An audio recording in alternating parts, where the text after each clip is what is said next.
Mom deserves the best, and there's no better place to shop for Mother's Day than Whole Foods Market. They're your destination for unbeatable savings, from premium gifts to show-stopping flowers and irresistible desserts. Start by saving 33% with Prime on all body care and candles. Then get a 15-stem bunch of tulips for just $9.99 each with Prime. Round out Mom's menu with festive rosé, irresistible berry chantilly cake, and more special treats. Come celebrate Mother's Day at Whole Foods Market. It's another Q&A edition of Optimal Health Daily, episode 2548, and I'm Dr. Neal, your host of the show. Welcome back to another special Friday edition of Optimal Health Daily, where I answer your questions. On all the other days, I read health and fitness blogs to you like an audiobook.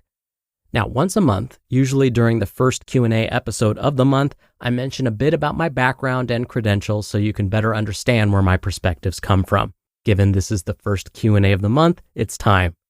I've always been obsessed with Batman, for as long as I can remember, but I wasn't always interested in nutrition, exercise, health, and wellness. Basically all the things I talk about on the show, I could have cared less about when I was a kid. But being diagnosed with a chronic disease at the age of 19 definitely changed my life's purpose. It was then I decided to focus my attention on helping others so that no one else had to experience a chronic disease diagnosis like I did, especially at that young of an age. In order to do that, I wanted to have some credibility. This is not meant to be a humble brag, but instead gain your trust. I received both my master's and doctoral degrees in public health. And to really cover all of my bases, I also became a registered dietitian nutritionist, a certified health education specialist, and a certified exercise physiologist through the American College of Sports Medicine. I've been teaching in higher education for almost 2 decades now, and am currently faculty within the California State University system. I've published peer-reviewed studies, presented at national and international conferences, and have been interviewed by over 70 different media outlets for my expertise on basically all the things I discuss on this podcast. So all of this to say that when I provide my commentary after each episode and answer the questions you send in like today, I hope you feel as though it's coming from a place of truth. My only intention is to help you feel your best. All right, and with that, let's hear today's question and start optimizing your life. Hi, this is Danielle, new listener. My question is about gut health. I'm interested in learning more about that. Just wanted to know, how do I keep my gut healthy? Thanks. Thank you for your question, Danielle. I'm so glad you found our show and thanks for listening. Gut health has certainly been receiving a lot of attention lately.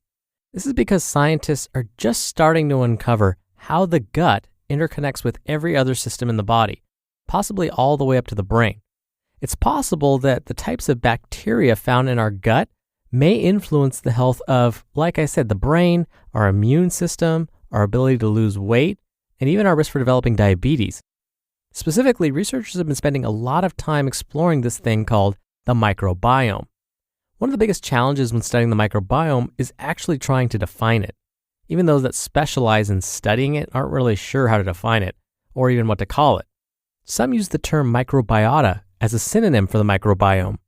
What we can agree on is that first, we're talking about the good bacteria found in the gut. And we're talking about lots of them.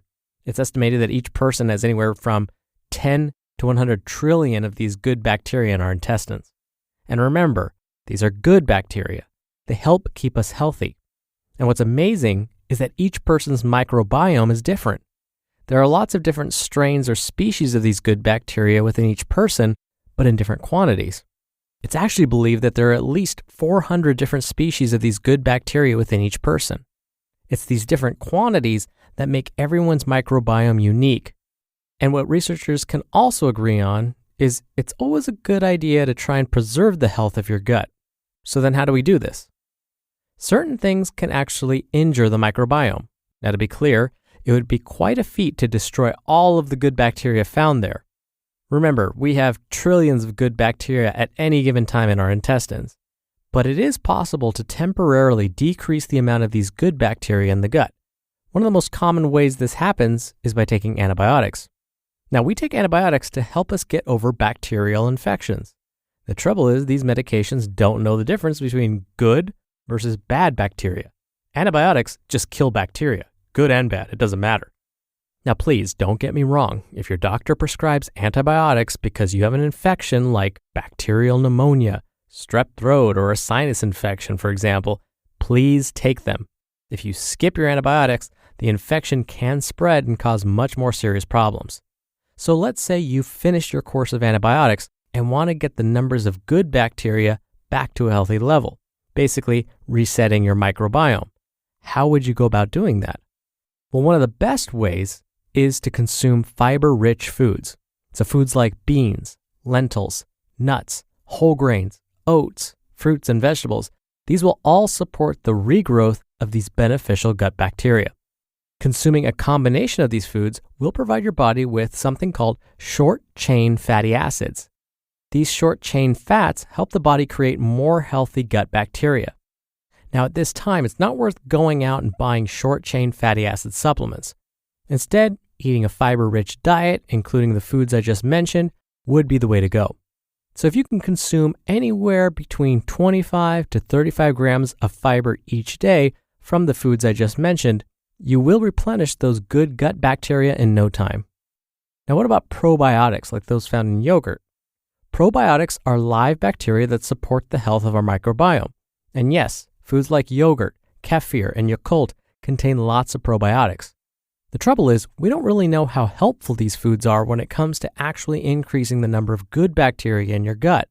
This is because these foods have to first pass through the stomach before they get to the intestine. And the stomach is a pretty harsh environment for most things.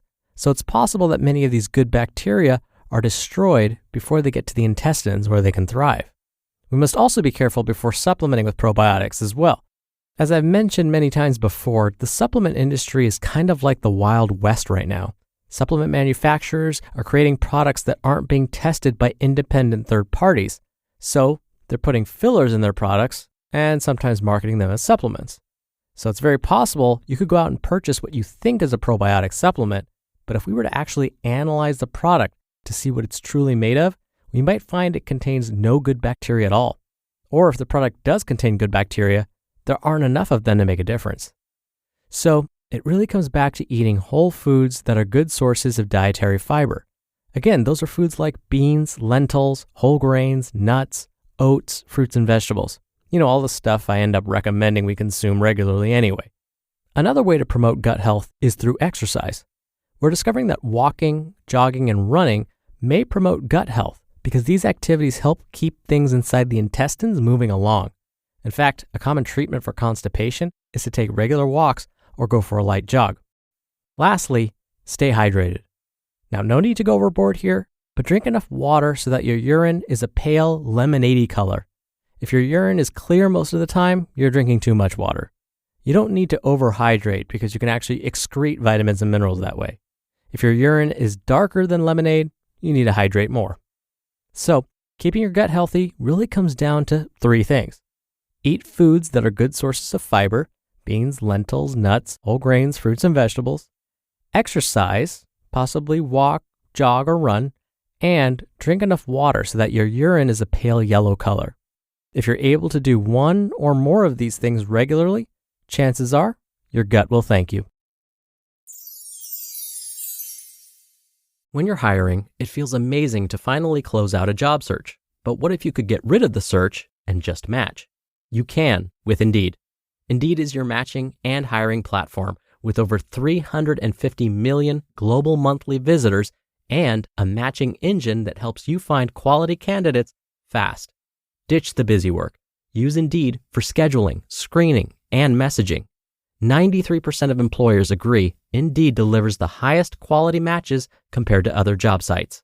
One of the things I love about Indeed is that it filters out incompatible applicants. So when you're hiring, the process is much faster and you only have to consider applicants that are already likely to be a great fit.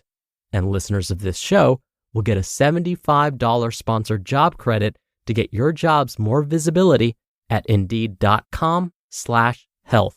Just go to Indeed.com/health right now and support our show by saying you heard about Indeed on this podcast. Indeed.com/health. Terms and conditions apply. Need to hire? You need Indeed.